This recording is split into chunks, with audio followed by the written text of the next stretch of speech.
আপনার শখের ফেসবুক আইডিটি আজই রানিং ভেরিফাই করে নিন পাসপোর্ট, ড্রাইভিং লাইসেন্স অথবা আপনার ন্যাশনাল আইডি কার্ড থেকে। ভবিষ্যতে যাতে কোনো প্রকার সমস্যায় পড়তে না হয়, তাই অবশ্যই আপনার আইডিটি ভেরিফাই করে নেওয়া খুবই জরুরি। আজকালকার যুগে ফেসবুক ব্যবহার করে না এমন মানুষ খুঁজে পাওয়াই দায়। কারো কারো কাছে একটি ফেসবুক আইডি তার ইনকামের একটি সোর্স, আবার কারো কারো কাছে খুবই খুবই গুরুত্বপূর্ণ। আর এই ফেসবুক আইডিটি সুরক্ষিত রাখার জন্য আমরা অনেক রকমের চেষ্টা করি। তারপরেও দেখা যায় কারো কারো আইডি হ্যাক হয়ে যায়, কারো আইডি ডিজেবল হয়ে যায়, আবার কারো কারো আইডি আইডেন্টি ভেরিফিকেশনে পড়তে হয়। তো আপনি যদি আপনার ভোটার আইডি কার্ড দিয়ে রানিং ভেরিফাই করে নেন, সেক্ষেত্রে কিন্তু এই ধরনের ঝামেলা থেকে একেবারেই বেঁচে যাবেন। তো বন্ধুরা, এখন আপনাদেরকে দেখাবো কিভাবে আপনার শখের ফেসবুক আইডিটি সুরক্ষিত রাখার জন্য রানিং ভেরিফাই করবেন। তো বন্ধুরা, শুরু করার আগে আপনাদেরকে একটি রিকোয়েস্ট করব, প্লিজ আমাদের ভিডিওটি একটি শেয়ার দিয়ে দিবেন এবং আপনি যদি আমাদের পেজে নতুন হয়ে থাকেন দয়া করে আমাদের পেজটি ফলো করবেন। তো ভেরিফাই করার জন্য প্রথমে আপনার আইডিটি লগইন করবেন, তারপরে প্রোফাইল আইকনে ক্লিক করবেন, তারপরে সেটিংসে ক্লিক করবেন। এরপরে নিচের দিকে দেখেন পার্সোনাল ইনফরমেশন একটি অপশন আছে, এখানে আপনি ক্লিক করবেন। এরপরে নিচের দিকে দেখেন আইডেন্টিফাই কনফার্মেশন একটি অপশন আছে, এখানে আপনি ক্লিক করবেন।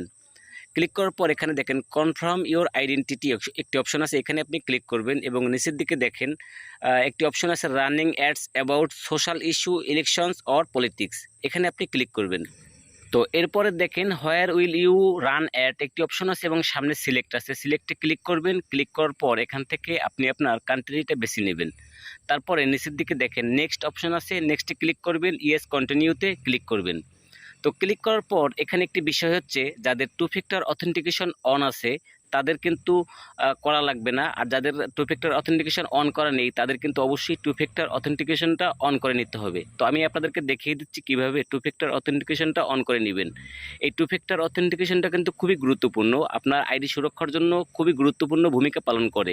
এই কাজটি করতে হলে আপনাকে আবারও সেটিংসে চলে যেতে হবে, তারপরে নিচের দিকে দেখেন সিকিউরিটি অ্যান্ড লগ ইন একটি অপশন আছে, এখানে আপনাকে ক্লিক করতে হবে। ক্লিক করার পর একটু নিচের দিকে যাবেন, এখানে দেখেন টু ফ্যাক্টর অথেন্টিকেশন একটি অপশন আছে, এখানে আপনি ক্লিক করবেন। ক্লিক করার পর এখানে দেখেন তিনটি অপশন, একটি হচ্ছে অথেন্টিকেশন অ্যাপ, দ্বিতীয়টি হচ্ছে টেক্সট মেসেজ, তৃতীয়টি হচ্ছে সিকিউরিটি কি।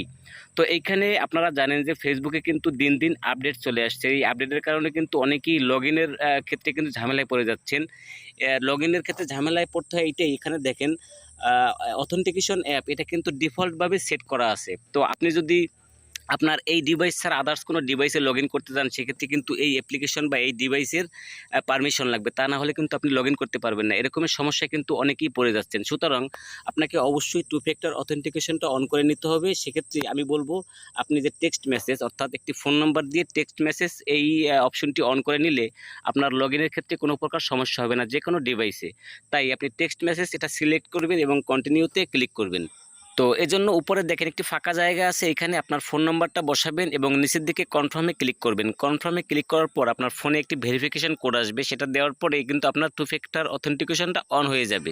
তো এইটা কমপ্লিট হয়ে গেলেই কিন্তু আপনার ভোটার আইডি কার্ড, পাসপোর্ট অথবা ড্রাইভিং লাইসেন্স থেকে আপনার ফেসবুক আইডিটি রানিং ভেরিফাই করে নিতে পারবেন। এজন্য আপনাকে আবারও সেটিংসে চলে যেতে হবে, তারপরে পার্সোনাল ইনফরমেশনে ক্লিক করবেন, তারপরে আইডেন্টি কনফার্মেশনে ক্লিক করবেন। তো এরপরে দেখেন running ad about social issue, elections or politics, এখানে আবারও ক্লিক করবেন। তো ক্লিক করার পরে উপরে দেখেন যে পার্সোনাল আইডি, এই অপশনটিতে আপনি ক্লিক করবেন। তো ক্লিক করার পর উপরে দেখেন আপলোড ইওর আইডি, এই অপশনটি আপনি সিলেক্ট করবেন। সিলেক্ট করার পরে নিচের দিকে নেক্সটে আপনি ক্লিক করবেন। তো নেক্সটে ক্লিক করার পর এখানে দেখেন তিনটি অপশন আছে, তিনটি না এখানে আরও বেশ কিছু অপশন আছে, নিচে সমর আছে। তো এখান থেকে আপনি পাসপোর্ট, ড্রাইভিং লাইসেন্স অথবা ন্যাশনাল আইডি কার্ড যে কোনো একটা সিলেক্ট করবেন। তো এখান থেকে আমি আপনাদেরকে দেখানোর জন্য ন্যাশনাল আইডি কার্ড সিলেক্ট করলাম। তো এখানে বেশ কিছু ইনফরমেশন দেওয়া আছে, আপনারা চাইলে এখান থেকে পড়ে নিতে পারবেন, সেক্ষেত্রে আপনার সুবিধা হবে। এরপরে নিচে গেট স্টার্টে ক্লিক করবেন। ক্লিক করার পর এখানে ক্যামেরাটা ওপেন হয়ে যাবে। এরপরে আপনি আপনার ন্যাশনাল আইডি কার্ডটা ফ্রন্ট পার্ট অর্থাৎ সামনের পার্টটা পিছের দিকে ধরবেন এবং এখানে ক্লিক করে আপনি আপনার ছবিটা তুলে নেবেন। তারপরে আবারও আপনার ন্যাশনাল আইডি কার্ডের ব্যাক পার্টটার ছবি তুলে ওদের কাছে সাবমিট করে দিবেন। তো সাবমিট করার পরে ওদের কাছে কিন্তু রিভিউতে চলে যাবে। তারপরে ওরা যদি দেখে সব কিছু ঠিকঠাক আছে, অর্থাৎ আপনার প্রোফাইল নেম এবং আপনার ন্যাশনাল আইডি কার্ডের সাথে সব কিছু মিল আছে, বয়স থেকে শুরু করে সব কিছু, সেক্ষেত্রে কিন্তু আপনার আইডিটি ভেরিফাই করে দিবে এবং পরবর্তীতে কোনো প্রকার ঝামেলায় পড়লে কিন্তু আপনার এই ন্যাশনাল আইডি কার্ড সাবমিট করার পরেই আপনার আইডিটা ফেরত পেয়ে যাবেন। তো বন্ধুরা, আশা করি বুঝতে পেরেছেন। ভিডিওটি যদি আপনার কোনো প্রকারে এসে ভালো লেগে থাকে, দয়া করে আমাদের ফেসবুক পেজটি ফলো করবেন এবং অবশ্যই আমাদের ভিডিওটি একটি শেয়ার দিয়ে দেবেন।